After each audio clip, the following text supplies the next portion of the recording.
Bismillahirrahmanirrahim. Assalamualaikum warahmatullahi wabarakatuh. Perkenalkan, nama saya Rabiatus Samia, NIM C1K018047. Saya dari kelas A. Saya kuliah di Universitas Mataram, program studi budidaya perairan. Di sini, saya akan menjelaskan tentang hasil dan pembahasan dari laporan praktikum rekayasa aquaculture yang berjudul Desain dan Konstruksi Kolam Ikan. Materinya ada 6. Yang pertama yaitu desain outlet. Berdasarkan hasil praktikum yang telah kita lakukan, dapat diketahui bentuk dari saluran outlet tersebut. Saluran outlet biasanya diposisikan di tengah-tengah kolam dengan posisi pipa L menghadap atas untuk memudahkan air keluar dari kolam.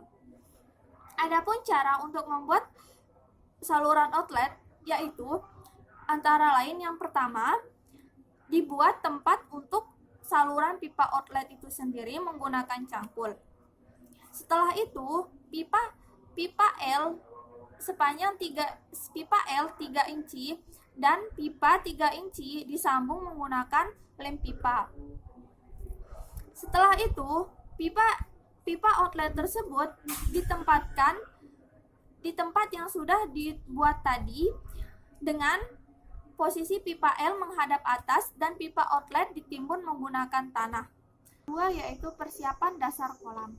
Dalam kegiatan budidaya, hal yang pertama kali dilakukan yaitu persiapan dasar kolam. Di mana persiapan dasar kolam ini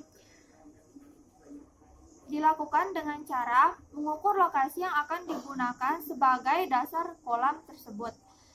Karena di mana lokasi tersebut harus sesuai ukurannya dengan ukuran kolam yang akan dibuat. Setelah itu, lokasi tersebut dibersihkan agar saat pemasangan kolam tidak ada benda yang kemungkinan menyebabkan kebocoran pada kolam bundar yang akan dibuat. Tiga yaitu dinding kolam. Berdasarkan hasil praktikum yang telah dilaksanakan, dapat diketahui bahan yang digunakan dalam membuat kolam bundar serta bentuk dan perakitan yang dilakukan. Dalam pembuatan dinding kolam bundar digunakan besi wermes sebagai bahan untuk membuat dindingnya. Besi wermes yang digunakan ini dibentuk bundar sesuai dengan bentuk kolam yang akan dibuat. Untuk menyambung besi wermes tersebut bisa dilakukan menggunakan klem kuku macan sehingga tidak perlu melakukan pengelasan pada besi wermes tersebut. Yang keempat yaitu pelapisan dinding. Dinding kolam bundar yang telah dibuat tidak dapat digunakan langsung untuk kegiatan budidaya dan perlu dilakukannya pelapisan dinding kolam agar kolam menjadi kokoh dan tahan lama. Biasanya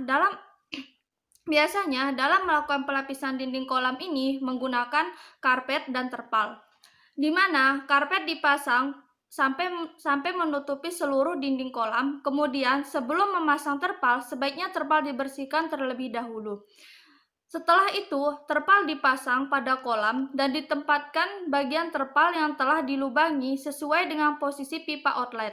Apabila posisinya sudah tepat, maka terpal diikat menggunakan tali nilon. Kelima yaitu tiang penyangga. Berdasarkan hasil praktikum yang telah dilaksanakan, dapat diketahui bahwa tiang penyangga yang digunakan untuk memperkokoh kolam yaitu berupa batako, di mana batako ini ditempatkan pada bagian tepi kolam dengan tujuan untuk mengganjal atau menahan dinding kolam agar tidak mudah roboh atau goyah setelah diisi dengan air dan benih ikan yang akan dibudidaya. Batako yang digunakan tidak sedikit karena batako akan diatur dan diposisikan pada tepi kolam sampai benar-benar menutupi tepi kolam tersebut. Yang keenam yaitu persiapan tepi kolam. Dalam pembuatan tepi kolam ini digunakan selang yang telah dibelah dengan pisau atau silet, di mana selang yang dibelah ini kemudian diposisikan di atas besi wermes dengan menutupi seluruh bagian atas besi. Setelah posisi dari selang sudah tepat, maka selang diikat menggunakan kabel tis agar selang tidak mudah terlepas dari besi wermes. Hal ini dilakukan dengan tujuan agar terpal yang akan digunakan sebagai dasar kolam tidak berlubang akibat besi Wermes sehingga perlu digunakan selang sebagai penghalangnya. Sekian, wabillahi taufiq wal hidayah. Wassalamualaikum warahmatullahi wabarakatuh.